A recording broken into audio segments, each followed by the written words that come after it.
الحمد لله الكريم المنان على ما هدانا للإسلام وأرشدنا للإيمان وأنزل هذا القرآن بالبرهان وأرسل لنا أفضل الرسل بأفصح اللسان فله الحمد والشكر على هذه النعم العظيمة والآلاء الجسيمة والصلاة والسلام على خير خلق الله وخاتم رسل الله الذي قال ما اجتمع قوم في بيت من بيوت الله يتلون كتاب الله ويتدارسونه فيما بينهم إلا نزلت عليهم السكينة وغشيتهم الرحمة وحفتهم الملائكة وذكرهم الله في من عنده وعلى آله وصحبه ومن اهتدى بهديه وبعد.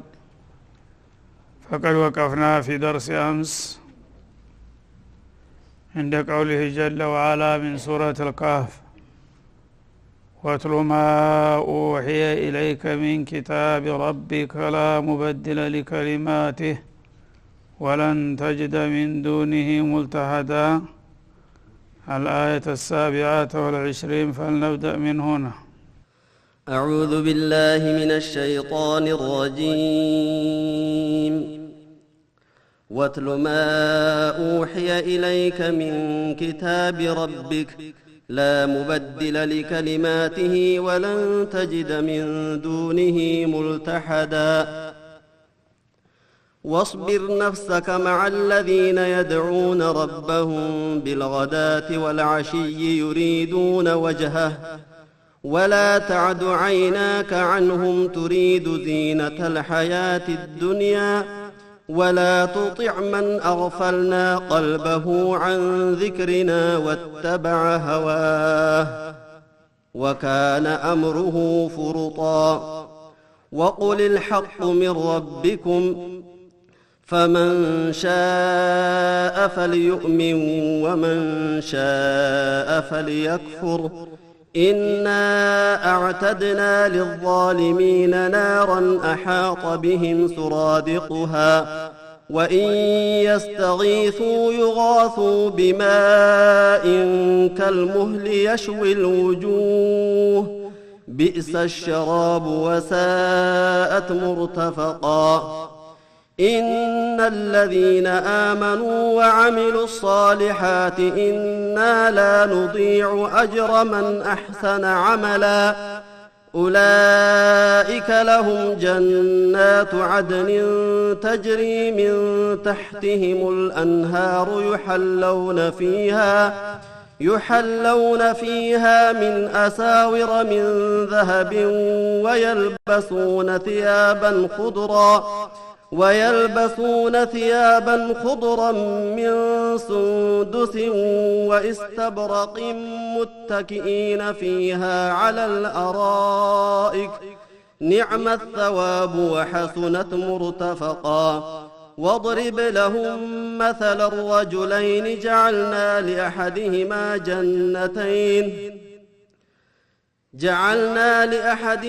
جنتين من أعناب وحففناهما بنخل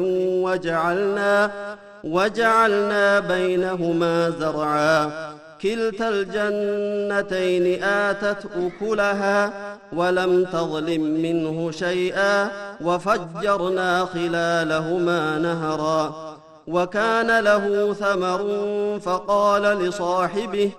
فقال لصاحبه وهو يحاوره أنا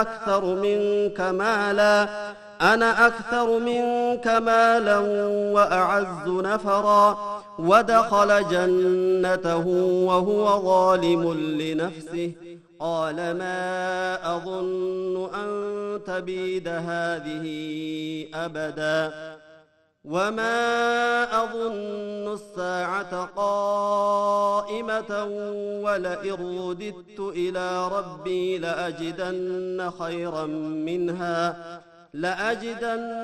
خيرا منها منقلبا.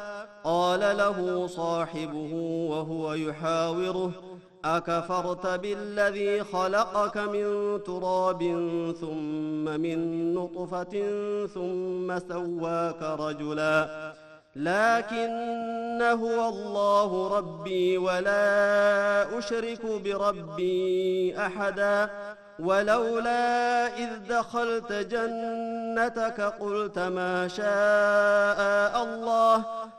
ما شاء الله لا قوة إلا بالله إن ترني أنا أقل منك مالا وولدا فعسى ربي أن يؤتيني خيرا من جنتك ويرسل عليها حسبانا من السماء فتصبح صعيدا زلقا أو يصبح ماؤها غورا فلن تستطيع له طلبا وأحيط بثمره فأصبح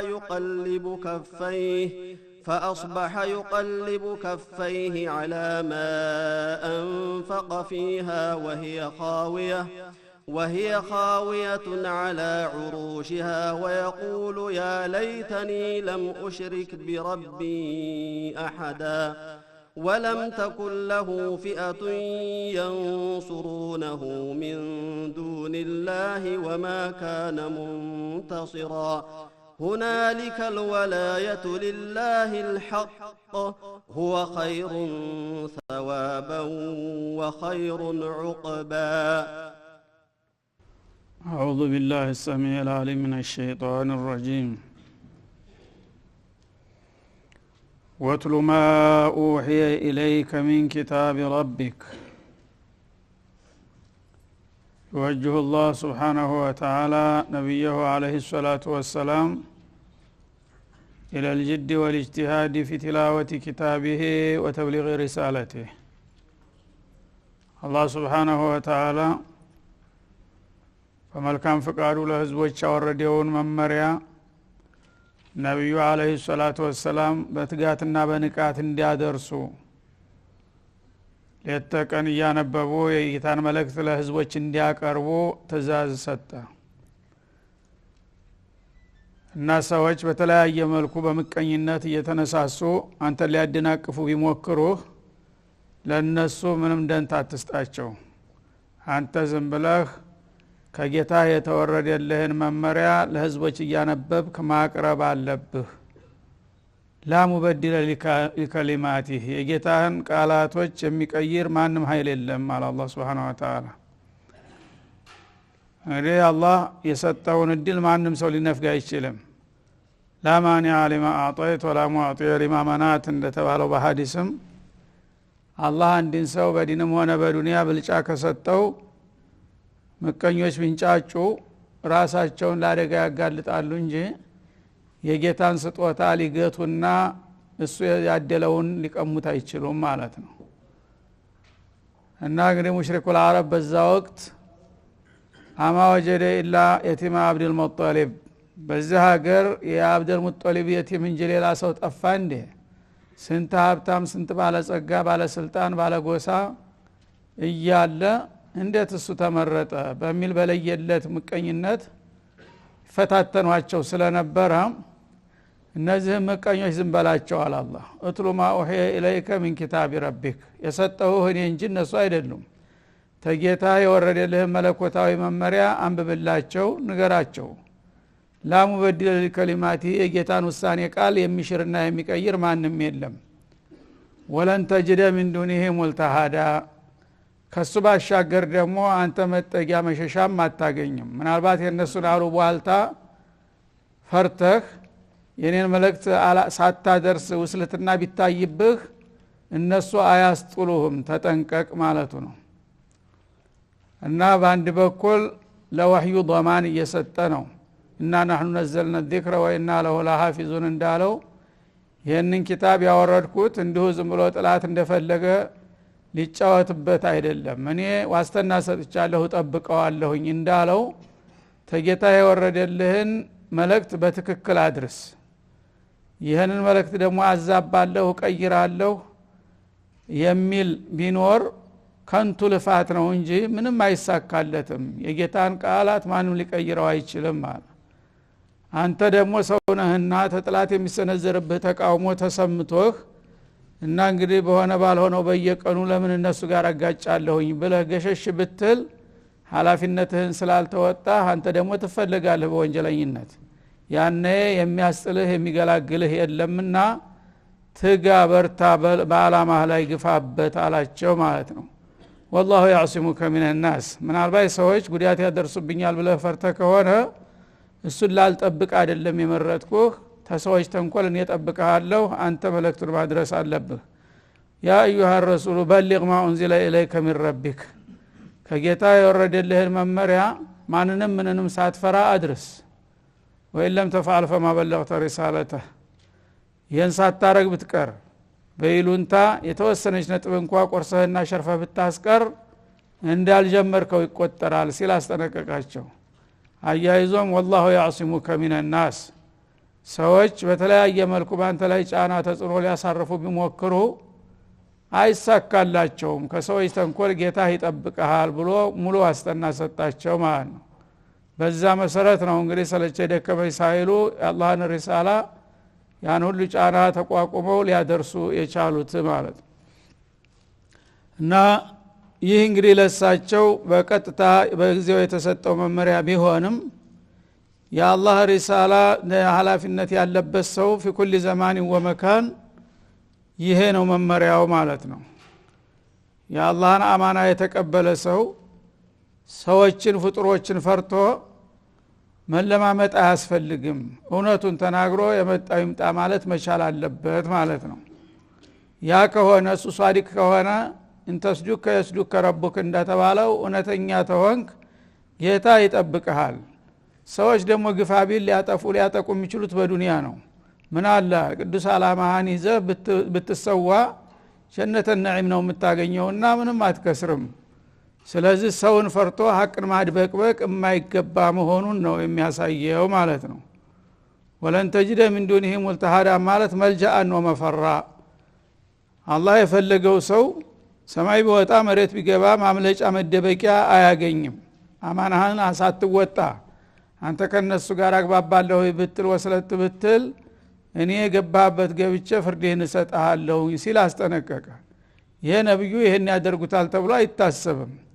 ግን በዚህ አጋጣሚ የአላህን አማና የሚያድበሰብስ ሰው ማምለጫ የለውም የሚለውን መልእክት ነው። እሱ ታላቁ ሰው እንኳን ቢሆን ማንም አያስጥለውም ሲል ኺያነተ አልአማና ምን ያህል አደገኛ እንደሆነና በቀላሉ የማይታለፍ መሆኑን ነው የሚያሳየው ማለት ነው። ከዛም ያው ጥላቶቻቸው በተለያየ መልክ ተጽዕኖ ያሳርፉባቸው ስለነበረ የነበረውን ሁኔታና ችግር ጠቅሶ በዛም ላይ እንዳይሸነፉ ያስጠነቅቃል በማያያዝ ወስቢር ነፍሰክ ራስክን አስታግስ አላቸው። مع الذين يدعون ربهم بالغداة والعشي ጌታቸውን ጧትና ማታ ያለ መሰልቸትና ያለ ማቋረጥ የሚጸልዩና የሚገዙ ከሆኑት ወስቃለች ጋራ አንተ ራስክን ማስታገስ አለብህ። يريدون وجهه ያ አላህን ፊተ ደስታ ፈልገው ለተቀን ያው ሰልቸን ደከመን ሳይሉ ጌታቸውን የሚገዙና የሚጸልዩት ምንም ነገር ፈልገው ሳይሆን ከማንም የጌታን ሪዳ ውዴታ በመሻት ነው ይሄን የሚያደርጉትና ከነዛ ጋር መሰለፍ አለብህ አላቸው።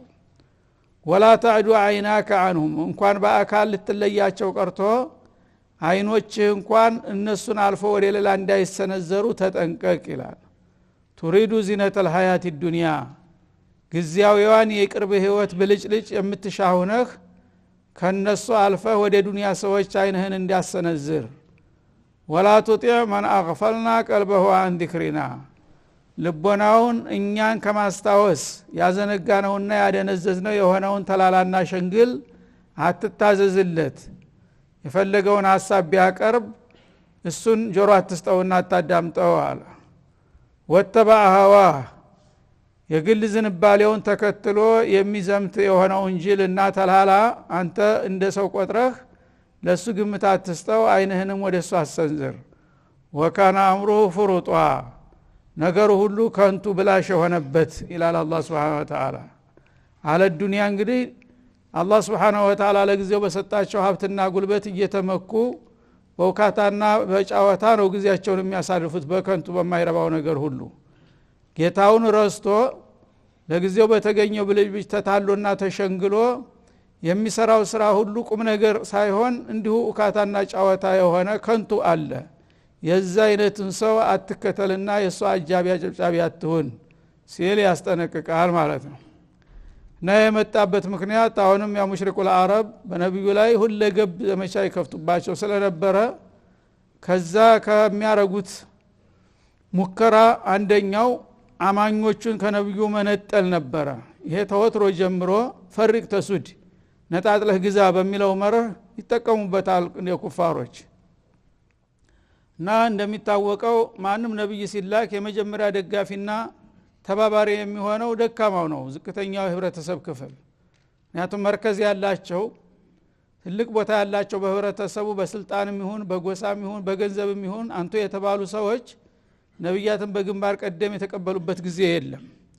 ለምን? እነዛ የጥቅም ተገዦች ስለሆኑ ይሄ አዲስ የሚመጣ ለውጥ የሚፈልግ አካል ተመጣ እኛን ያጠቃል፣ የኛን እድል ይነጥቃል የሚል ስጋት ይሰማቸዋል ማለት ነው። ስለዚህ ሀብታምም በአንድ ምክንያት አዲሱ መንግስት መጥቶ አንድ አዋጅ አውጥቶ ንብረቴን ይዘርፈኛል ብሎ ይፈራል። ባለስልጣናትም እኔን ፈንሾ ነው ቦታውን የሚይዘው ብሎ ይፈራል። ባለጎሳም ክብር የለመደም ሰው እንደዛው የበለጠ ሰው ከመጣ ያው የኛው ይወድቃል ማለት ነው። ያ ስለሚያሰጋቸው ሁሉ ጊዜ ቦታ ያላቸው ሰዎች የሐቅ ተባባሪ ሆነው አይገኙም፣ ያችን መደባቸውን ለመጠበቅ ሲባል ማለት ነው። ደሃ ግን ሁሉ ጊዜ ለውጥ ናፋቂ ደሃ ነው። ምክንያቱም አሁን ያለው በችግር ነው፣ በሰቆቃ በመከራ ነው ያለው። ይወስድብኛል ብሎ የሚፈራው ነገር የለም። እንዳውም ነገር ሲለዋወጥ እኔ ባግርግር ቦታ አገኛለሁ ብሎ ተስፋ ስለሚያደርግ ሁሉ ጊዜ ለውጥ ናፋቂ ደሃ ነው ማለት ነው። በዛ መሰረት ከذلك اتباع الانبياء على هرقل እንኳ አቡ ሱፊያንን በሚጠይቀው ጊዜ ስለ ነብዩ ታሪክ ነገረ አለይሂ ሰላቱ ወሰለም። የሚከተሉት ሀብታሞች ናቸው፣ ተብረተሰቡ ከፍ ያለ ቦታ ያሉ ናቸው፣ ዝቅተኞች ናቸው ሲል የለም ዝቅተኞች ናቸው። هكذا اتباع الانبياء አለ ታሪክ የሚያቀሰው ነብዮችን ሁሉ ጊዜ የሚከተሉት የተናቁት የወደቁት ህብረተሰቦች ናቸው። ምክንያቱም አላህ በሌላ በኩል ደግሞ መካሻ ነው። በዱንያ ዝቅተኛ ቦታ ላይ ስላሉ በዲን ያስቀድማቸዋል፣ እነሱን ደግሞ ምቀኝነት ስለሌላቸው ማለት ነው። በዛ መልክ አሁን እንግዲህ ለነብዩም አለይሂ ሰላቱ ወሰለም በተራቸው ይሄው ነው ያጋጠማቸው ማለት ነው። ጎሳ የሌላቸው፣ ሀብት የሌላቸው፣ ስልጣን የሌላቸው አብዛኛዎቹ አሳቢቁን አልአወሉን የተባሉት በጣም ተጥቂቶቹ በስተቀር ብዙዎቹ ደሃዎች ናቸው። እንዳውም የሰው አገልጋይ የሆኑት እነ ቢላል እነ ሱሃይብ እነ አማር የመሳሰሉት እና አቡዘር የመሳሰሉት ናቸው የከበቧቸው ማለት ነው። አሁን እነዚህ ሰዎች መጠለያ እንኳን በወጉ የሌላቸው ናቸው። ብዙዎቹ የሚበሉት ነገር የለም፣ የሚቀይሩት ልብስ የለም። ልብሳቸው በላያቸው ላይ ቆርፍዶ ተቀዳዶ ነው የሚታዩት ማለት ነው። አሁን ነብዩ ከነዚህ ጎስቋሎች ሰዎች ጋር ተቀምጠው እያሉ አማኞቹ ጋር ያገሪቱ መሳፍንቶች መጡ። በሚመጡ ጊዜ ዑየይና ኢብኑ ሒስን የሚባል በጣም ከበርቲ ነበር። እሱ ጠጋለና ወደ ነብዩ ምን አላቸው? ሲመጡ አጠገባቸው ያሉ ሰው በሙሉ ጎስቋሎች ስለሆኑ ልብሳቸውም ስለማይቀየር ማጠቢያም ስለማያገኙ ላባቸው እንትን ብሎ ይሸታል። አማይ ኡዲከ ራኢሃቱ ሃኡላ አላቸው ነብዩ። እንደነዚህ ሰዎች ሽታ አያስቀይምህም? እኛና ዘመዶችህን መሳፍንት መኳንንቶችን ትተህ እነዚህ ጎስቋሎች ዝንባሞች ጋር መቀመጥ መረክ መሐመድ አላቸው። አላህ ነው ሙስጣ። እኛ እኮ አንተን እንዳንቀርብህ የሚያደርገን እነዚህ ነው፣ እነዚህ ጎስቋሎች ነው። እነዚህ ጋር እኛ እንቀመጥ ቅማላሞች ጋር ለምን አታባረራቸውም? ተመልከት። አሁን እንግዲህ እሳቸው እውነት ሊያምን ያሰበ መስሎ እነዚህ ሰዎች እሱ ጋር ታበሩ ይጠነክራል፣ ጉልበት ያገኛል ነው ስጋቱ። እነሱ ጋር አጋይቶ ማበተን አለበት። ምክንያቱም እኔ እናንተን አልፈልጋችሁም፣ ለካ ዘመዶች የማይቀርቡኝ እናንተ ስለወላችሁ ነው፣ ዞር በሉ ብለው ቢያባረሯቸው ደህናዋል ነው የሚባሉት ማለት ነው። ከዛም መጥተው ቁጭ ነው የሚሉት። ያን ለማድረግ በጣም እንግዲህ በረቀቀ ሴራ ለማጋጨት ምን አለ? ለምን እነዚህን ሰዎች አታባረራቸውም? ደግሞ ጨርሰማ ማባረርም ካልፈለክ ችግር የለውም፣ እኛ ተፈለክ ትችላለህ እነሱም ጋራ፣ ግን እኛ ስንመጣ ቢያንስ ዘወር ማለት አለባቸው አለ። እኛ እነዚህ ዝንባሞች ጋራ አንቀመጥም፣ እኛ ስንመጣ እንኳን ቢሆን ዘወር ታረጋቸውም እንዴ ሰው አይደለንም እንዴ እነሱ እኛ ጋር መቀመጥ አለባቸው ይላቸዋል ማለት ነው። አሁን እንግዲህ ነብዩ አለይሂ ሰላም አጣብቂኝ ውስጥ ገቡ ማለት ነው። አንደኛ እነዚህ ትልልቅ ቦታ ያላቸው ሰዎች እምነት የማመን ፍላጎት ካላቸው ነገሩን ባለማመቻቸት ነው ለካ የማይቀበሉኝ ባመቻችላቸውና የሚፈልገው ነገር ቢሟላ እነሱም ሊያምኑ እየፈለጉ ነው የሚል ተስፋ ሳደረባቸው ማለት ነው በመልቲ መክሩ።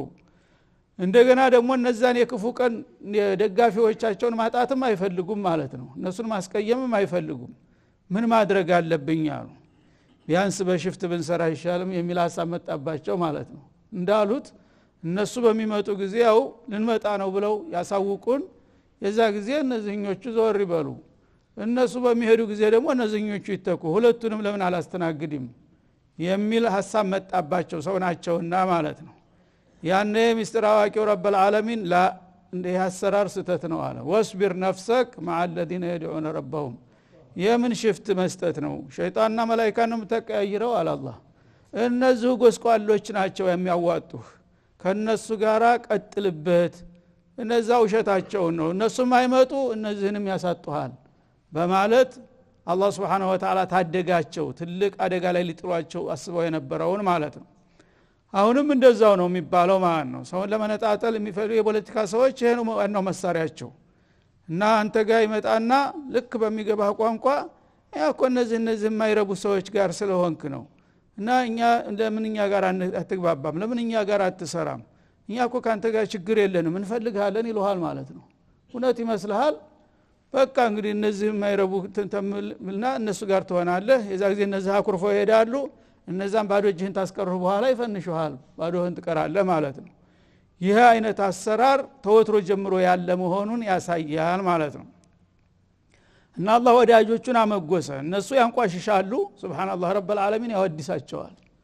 እነዚህ ዝንባሞች ቅማላሞች ላባቸው አያስቀርብ አጠገባቸው መቀመጥ አይቻል እያሉ የሚያንቋሽሿቸውን ሰዎች አላህ ምን አለ እስቢር ነፍሰከ مع الذين يدعون ربهم بالغداة والعشي ጧት ማታ ሰለቸኝ ሳይሉ ሁል ጊዜ ጌታቸውን የሚገዙ የሆኑ ትጉሃን ሙእሚኖች ሷሊሖችን ትተህ እንዴት እነዚህ ሸያጢኖች ጋር ትወያያለህ እነሱን ተዋቸውና ከነዚህ ከአቢዶቹ ጋር ተባበር አላቸው ማለት ነው።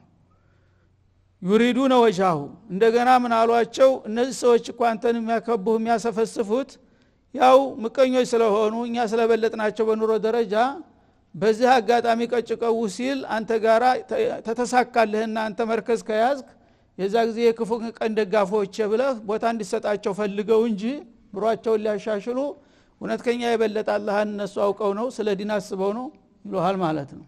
አላህ ግን ከደብት ያፉጃራ አለ ይሪዱነ ወጅሃ እናንተ እንደምትሉት ጊዜያዊ ጥቅም ፈልገው አይደለም ነገ ምናልባት የፖለቲካ ስልጣን ከተገኘ ከሱ ጋራ ቦታ እንይዛለን ብለው ሳይሆን ጀነተና ነዒም ሊያገኙ ነው እነሱ የሚሰሩት አለ አላህ Subhanahu Wa Ta'ala ይሪዱነ ወጅሃ አላህ ሪዱላህ Subhanahu Wa Ta'ala እና ሰው የናቀው ጌታው ያወቀው የሚባለው ይሄ ነው ማለት ነው። ያ አላህን ውደታ እነሱ ማንንም ለመደገፍ ማንንም ለመጉዳት ሳይሆን የሚፈልጉት ነገ ረብል ዓለሚን ፈስቀር በደስታ ጌታው በደስታ እንዲያነጋግራቸው ናፍቀው ለዛ ብቻ ነው የሚሰሩት እንጂ ለእናንተ ዱንያ ለእናንተ ስልጣን ለእናንተ ሀብት ለእናንተ ዝና የሚቋምጡ ሰዎች አይደሉም የኔ ወዳጆች በማለት መልስ ሰጣቸው ማለት ነው። ወላ ተዕዱ አይናከ عنهم تريد زينة الحياة الدنيا ስለዚህ ነግሬሃለሁ እነዚህን እነሱ የሚጠሏቸውና የሚያንቋሽሿቸውን ጎስቋሎች የሚባሉትን የኔ ወዳጆች ትተህ ለቅጽበት እንኳን ለደቂቃ ለሰኮንድ እንኳን እነዚህን በመናቅ እነዛን በማርነቅ አይንህን ከዚያ አንስተህ ወደ እነዛ አሻግረህ ብታይ ወዮልህ አላቸው አላህ Subhanahu Wa Ta'ala ሱብሃንአላህ ባይንህ እነዛ እርኩሳን ናቸው ዋጋ ማትስጣቸው ጭራሽ እንኳን በአካል ሄደ እነሱ ጋር ልትቀላቀልና ልታብር ቀርቶ አይንህ እንኳን እነዚህ ታላቅ ሰዎች ብለህ ወደዛች ብትልካት ወዮልህ እነዚህ ናቸው ዘመዶች አለ አላህ Subhanahu Wa Ta'ala።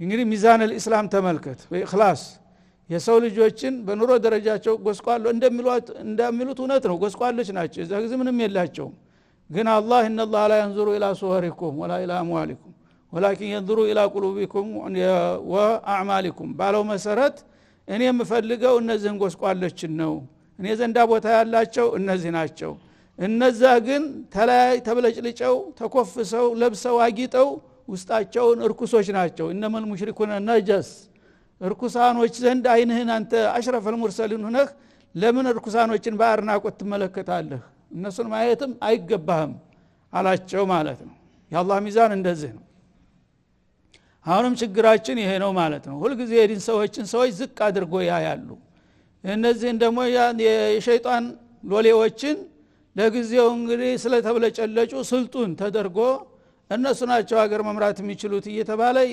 ይጨበጨባል ማለት ነው ይሄ ትልቅ ኸጦእ ነው አላህ Subhanahu Wa Ta'ala የኔን ወዳጆች የሚንቁ ዋጋ የላቸውም እያለ ነውና ማለት ነው እና አይንህን ከዚህ አሳልፈህ ወደዛ እንዳታራምድ ባይን ደረጃ እንኳን በአካልና በተግባር እነዚህን የማሰናበት እነዛን የመጋበዝ ጉዳይ ይቅርና አለህበት እንኳን ሆነ እነዚህኞቹ ጋር ሆነህ አይንህን ወደዛ ላካርገህ እንዳታያቸው በማለት ማዕቀብ ጣለ አላህ Subhanahu Wa Ta'ala ቱሪዱ ዚነተ الحياه الدنيا ከነዛ ከከበርቴዎች ከባለስልጣናቶች ምን ትፈልጋለህ የቅርቢቱ ህይወት ብልጭልጭ አይደለም እነሱ ጋር ያለው እሱ ቁም ነገር ሆኖ ለነሱ እንዴት ዋጋ ተሰጣቸዋለህ አላህ ቱሪዱ ዚነተ الحياه الدنيا ፈለገው ቢሆን እንግዲህ ዓለምን ዳርስተ ዳር እንኳን ቢቆጣጠሩ ዙሮ ዚነቱ الحياه الدنيا ነው እቺ ደግሞ ላተዚኑ عند الله جناح بعوضه አላህ ዘንድ የትኒ ክንፍ ያህል ማትመዝን ለሆነች ርካሽ ነገር እነሱ የዚች ባለቤት ነን ብለው ኮፈሳሉ ይኩራራሉ አንተም እነሱን በአድናቆት የምታይ ከሆነ ያቸው ዚነተ الحياه الدنيا ስላላቸው ተሸንግለሃል ማለት ነው አንተ ራስህ ተታለሃል ማለት ነው ይሄን ታረጋለህ አታደርገውም አላህ Subhanahu Wa Ta'ala ولا تطع من اغفلنا قلبه عن ذكرنا ስለዚህ ልቦናውን እኛን ተማስተዋወስና ከማወደስ ያዘነጋነውና ያደነዘዝነው የሆነውን ሰው ትእዛዝ አትስማለ ያቅድም የተባለው ሰውዬ ጎሳ መሪ ዑይና ኢብኑ ሁስን የተባለው ሰውዬ አተርዳ ቢሃኡላ ኢተፈላ በደለን አንቀውም ይካላቸው እነዚህን ቅማላሞችና ውዳቂዎች ትተህ እንደገና ወግን መሳፍንት መኳንንት ዘመዶችን ቸልትላቸዋለህ ብሎ ነበር አዎን እንደዚህ ነው መሆን ያለበት እነዚህን እኛ ያዘነጋናቸውን ተላላዎች እንዳትታዘዛቸው እነሱ የሚያቀርቡልን ሐሳብ ቦታ አትስጠው በማለት አላህ የራሱን አቋም ወሰደ ማለት ነው هذا وصلى الله وسلم على النبي وعلى اله